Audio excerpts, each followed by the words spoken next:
The marina is part of the design granted outline planning permission at the Development and Planning Commission last month. Signs were hung from balconies and walls in the Catalan Bay village saying no to the marina, save our heritage and preserve our marine life.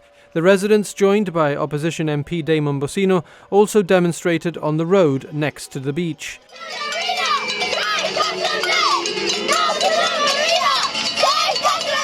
We want to make very sure that we are not against the Eastside project, we're against the marina. The Eastside project, we all know, needs to be developed, the Mountain of Shame needs to go, housing, etc. But really, we're focused on the marina because the marina, if it goes ahead, is going to have a massive, massive detrimental effect on the beach. Catalan Bay will not be the same. We're going to look at pollution in the water, the sand quality deteriorating, marine life is going to be affected, especially given that we've had a resurgence of marine life due to COVID the last few years. Now this will be the final nail in the coffin if it goes ahead. Remember that the marina is going to have an oil fuel station as well, a petrol station. And inevitably, where you have petrol stations, there are spillages, and those spillages are going to end up in the sea. Then marinas in themselves have very poor circulation of water, so it means that storm drains that have to be designed to discharge into the marina are going to add to the pollution load. The pollution load in the terms of silt, which is sand that you find in the roads, and there are pollutants of all kinds in the sand, oil, fuel, you mentioned them, they are there. And at one time or another, when you get very, very heavy rains, that is going to push those pollutants out.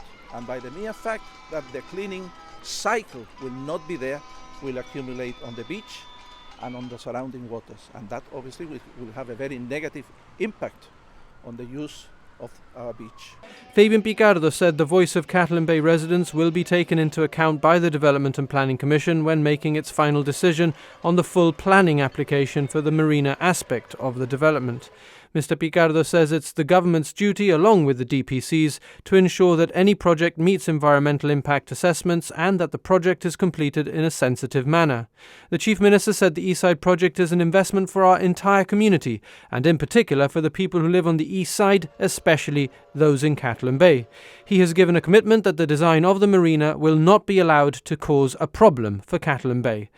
Meanwhile, a spokesperson for the developers, TNG Global, said they acknowledged the concerns of the protesters, which they believe were addressed in the planning process, and will, they told GBC, continue to be addressed throughout. The developers think that a lot of these issues were looked at and addressed in the environmental impact assessment. Your concerns weren't addressed? I didn't look at the whole of the environmental impact assessment, but I can tell you with certainty is that there is marine life out there. The only research they did as part of the environmental impact assessment was that they had two divers that dived for a distance of maybe 300 meters, and they kept on coming in and out, and they only spotted a shoal of triggerfish and a conger eel, which is completely wrong, because there is marine life on the sand as well and under the sand.